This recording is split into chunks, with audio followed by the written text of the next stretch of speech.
Hi hello welcome back to our channel options master guide. நீங்கள் options மார்க்கெட்டில் success பண்ண நான் உங்களுக்கு கைடாக இருப்பேன். அதுக்கு நீங்கள் செய்ய வேண்டியதெல்லாம் நம்ம சேனலை தொடர்ந்து ஃபாலோ பண்ணி நாம் வீடியோவில் சொல்கிற விஷயங்களை புரிஞ்சுக்கிறது தான். எதையுமே பிளைண்டாக ஃபாலோ பண்ணாதீங்க. நம்ம என்ன சொல்ல வரோம் அப்படின்றத புரிஞ்சுக்கோங்க. மார்க்கெட் அப்படின்றது டெய்லியுமே ஒரே மாதிரி இருக்க போகிறது கிடையாது. ஸோ நீங்கள் டெய்லியுமே ஒரு இடத்துல ஒரு கோடை போட்டுட்டு இந்த இடத்துல வந்ததுன்னா நான் பை செல் பண்ணுவேன் அப்படின்ற மாதிரி இருக்கக்கூடாது. அதை எப்போவுமே அண்டர்ஸ்டாண்ட் பண்ணிக்கோங்க.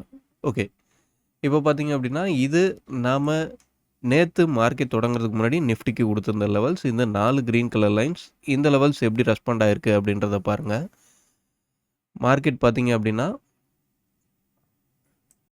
ஓப்பன் ப்ரைஸ் 24,965 அங்கே ஓப்பன் பண்ணுறான். ஓப்பன் பண்ணி ஒரு சின்ன ஸ்விங்கு. அதுக்கு அடுத்து நம்மளோட S1, அந்த S1 பார்த்தீங்க அப்படின்னா கிட்டத்தட்ட ஒரு நம்ம கொடுத்துருந்த S1 24 ஒரு 5 பாயிண்டில் மிஸ் பண்ணியிருக்கான். நாம் அதை தாண்டி நேற்று வீடியோலேயே சொல்லியிருந்திருப்போம். நம்மளோட வீக்கோட R2 அப்படின்றது இங்கே தான் இருக்குது, 930 இருக்குது அப்படின்றத நேத்தேஸ் நம்ம சொல்லியிருந்திருப்போம். அந்த இடத்துல இருக்க வேண்டிய ப்ரீமியம் இன்னமும் கரையலை. ஸோ மார்க்கெட் கண்டிப்பாக அதுக்கு மேலே தான் சஸ்டெயின் ஆக வாய்ப்பு அப்படின்றது நமக்கு அந்த இடத்துலையே தெரிஞ்சிடும். மார்க்கெட் அங்கேருந்து ஒரு சப்போர்ட் எடுத்தவன் டைரெக்டாக பார்த்தீங்க அப்படின்னா ப்ரீவியஸ் டே ஹையில் ஒரு சின்ன கரெக்ஷன், அதுக்கடுத்து அந்த ஏரியாவில் சப்போர்ட் எடுத்தவன் நேராகவே நாம் கொடுத்துருந்த R1 அங்கே தான் வந்து எக்ஸாக்டாக ரிஜெக்ட் ஆகிருக்கான். ஆனால் இங்கே என்ன அப்படின்னா நேற்று பார்த்தீங்க அப்படின்னா நாம் ஏடிஎம் ஸ்ட்ரைக்கை பேஸ் பண்ணி லெவல்ஸ் கொடுத்துருந்தோம். இந்த லெவல்ஸை நீங்கள் நிறைய இடத்துல பார்த்துருந்துருக்கிறதுக்கு உண்டான வாய்ப்பு அதிகமாகவே இருக்குது. அந்த லெவல்ஸ் ரெஸ்பாண்ட் ஆகிருக்கு அப்படின்னு சொல்லி பெருசாக சொல்லிக்கிறதுல எந்த ஒரு அர்த்தமும் கிடையாது. ஆனால் நாம் முந்தா நாள் பார்த்திங்க அப்படின்னா ஏடிஎம் ஸ்ட்ரைக்கை பேஸ் பண்ணி லெவல்ஸ் கொடுக்கல, அந்த லெவல்ஸுமே ரெஸ்பாண்ட் ஆகிருந்தது.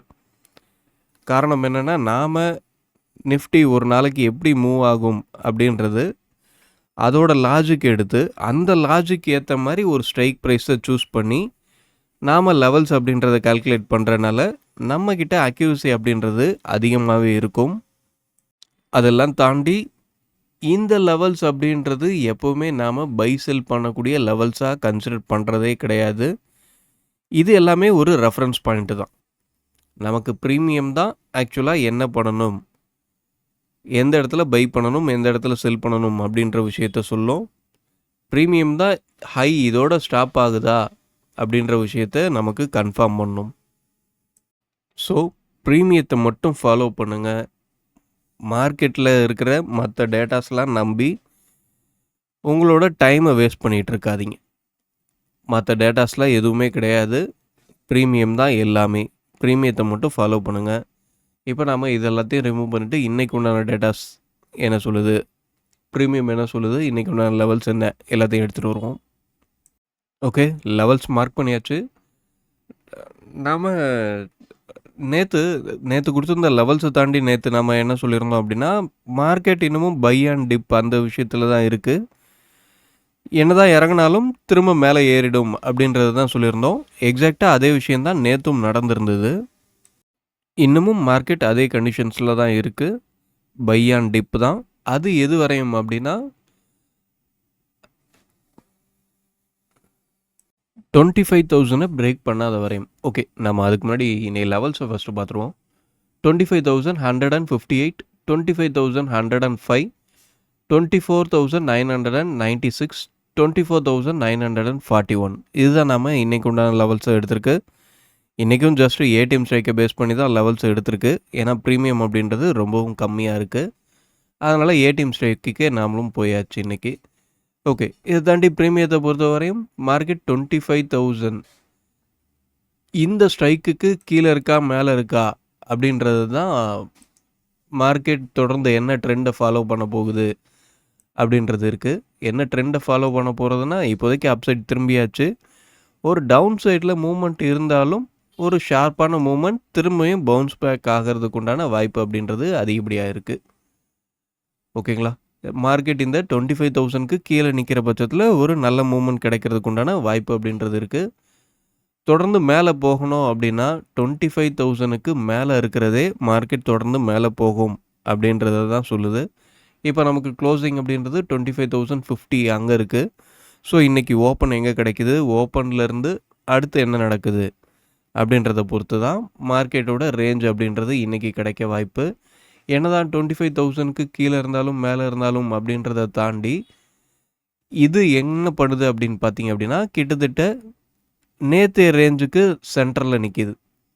ஸோ 25,000க்கு மேலே இருந்தாலும் நேற்றைய ஹையில் ரிஜெக்ட் ஆக வாய்ப்பு, 25,000க்கு கீழே இருந்தாலும் நேற்றைய லோவில் சப்போர்ட் எடுக்க வாய்ப்பு. இந்த 2 விஷயத்தில் எது வேணாலும் நடக்கலாம். எது நடந்தாலுமே நேற்றைய ரேஞ்சை பிரேக் பண்ணி வெளியே வந்தால் மட்டும்தான் செல்லர்ஸ் அப்படின்றவங்க ஒரு பேனிக் கண்டிஷனுக்கு போவான். செல்லர் பேனிக் கண்டிஷனுக்கு போகும்போது அவனோட பொசிஷனை க்ளோஸ் பண்ணுறதுக்காக பை பண்ணி ஆகணும். செல்லர் செல் பண்ணிவிட்டு அவன் பொசிஷனை நில் பண்ணுறதுக்கு பை பண்ணால் தான் அவன் பொசிஷன் க்ளோஸ் ஆகும். ஸோ அவன் பை பண்ணுறது எந்த இடமா இருக்கும் அப்படின்றத ஐடென்டிஃபை பண்ணிங்க அப்படின்னா, அந்த இடத்துல அவன் பை பண்ணும்போது மார்க்கெட்டில் மொமெண்டம் அப்படின்றது வேகமாக கிடைக்கும். அவன் எந்த சைட் பை பண்ணுறானோ நாமளும் அதே சைட் பை பண்ணணும். இதை எப்படி கண்டுபிடிக்கிறது அப்படின்றதுக்கு டைம் ஸ்பெண்ட் பண்ணுங்கள். எதுவுமே கிடையாது, எல்லாமே ஒவ்வொரு ஸ்ட்ரைக்லேயும் இருக்க ஹை லோ இந்த விஷயங்கள் தான். புரியுதுங்களா? இதை தாண்டி வேறு எதுவும் கிடையாது. அதுக்கடுத்து பார்த்திங்க அப்படின்னா,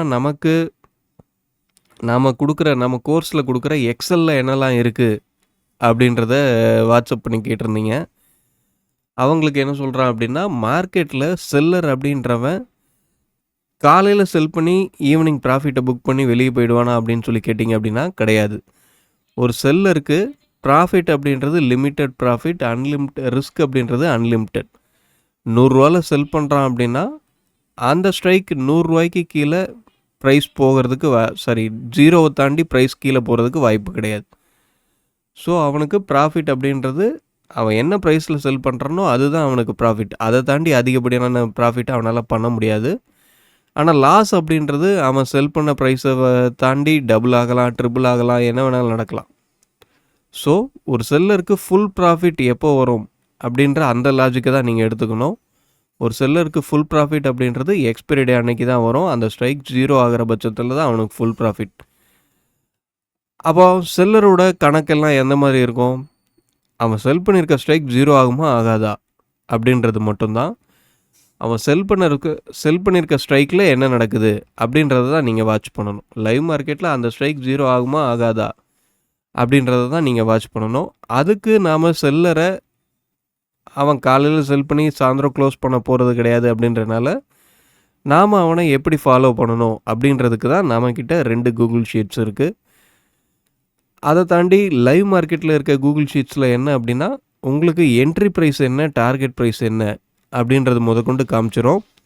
எந்த ஸ்ட்ரைக்கில் என்ட்ரி எடுக்கணும், என்ன மாதிரியான கண்டிஷன்ஸில் என்ட்ரி எடுக்கணும் அப்படின்றத தான் நீங்கள் கிளாஸில் தெரிஞ்சுப்பீங்க. நீங்கள் எங்கே போய் என்ன படித்தாலும் ஓகே, ஆனால் ப்ரீமியத்தை மட்டும் பேஸ் பண்ணி படிங்க. ப்ரீமியம் தான் எல்லாம். உங்கள் பணத்தை உங்களால் தவிர வேறு யாராலையும் காப்பாற்ற முடியாது. ஸோ யாரையும் நம்பி ட்ரேட் எடுக்காதீங்க. உங்களுக்கு மார்க்கெட்டில் என்ன புரியுது அதை மட்டுமே பேஸ் பண்ணி என்ட்ரி எடுங்க. கற்றுக்கிறது எல்லாத்தையும் ஃபாலோ பண்ணுங்கள்.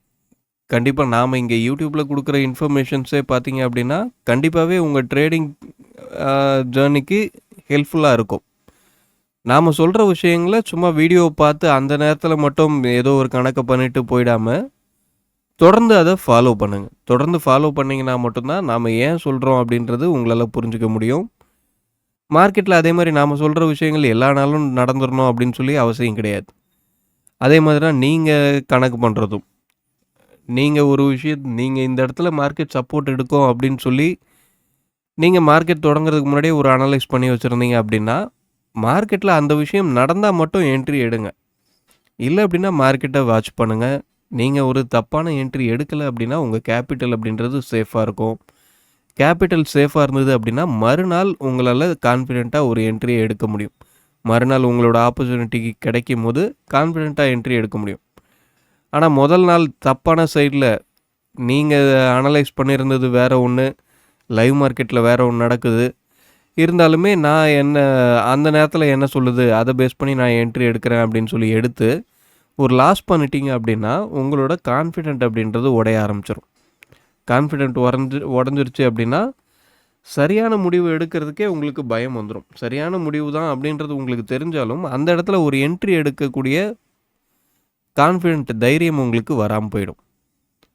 ஸோ உங்களுக்கு என்ன புரியுது அப்படின்றது தான் விஷயம். உங்களுக்கு புரிஞ்சதை வச்சு என்ட்ரி எடுங்க. அன்னைய மார்க்கெட்டில் என்ன பண்ணுறதுனே தெரியல அப்படின்னா எதுவுமே பண்ணாதீங்க, அதுதான் பெட்டர். ஓகேங்களா? நம்ம கிளாஸ் அப்படின்றது இப்படி தான் இருக்கும். டெய்லியுமே என்ட்ரி அப்படின்ற மாதிரி நம்மளோட கோர்ஸ் இருக்காது. மார்க்கெட்டில் பையருக்கு எப்போ ஆப்பர்ச்சுனிட்டி, எந்த இடத்துல ஒரு சேஃபான என்ட்ரி எக்ஸிட் நமக்கு அமையும் அப்படின்ற இடத்த கண்டுபிடிச்சி அந்த இடத்துல மட்டுமே ட்ரேட் பண்ணுறது தான் நம்ம ஸ்ட்ராட்டஜியாக இருக்கும். நம்மளோட கோர்ஸ் டீட்டெயில் வேணும் அப்படின்றவங்க இந்த வாட்ஸ்அப் நம்பருக்கு காண்டாக்ட் பண்ணி கோர்ஸ் டீட்டெயில் எடுத்துக்கலாம்.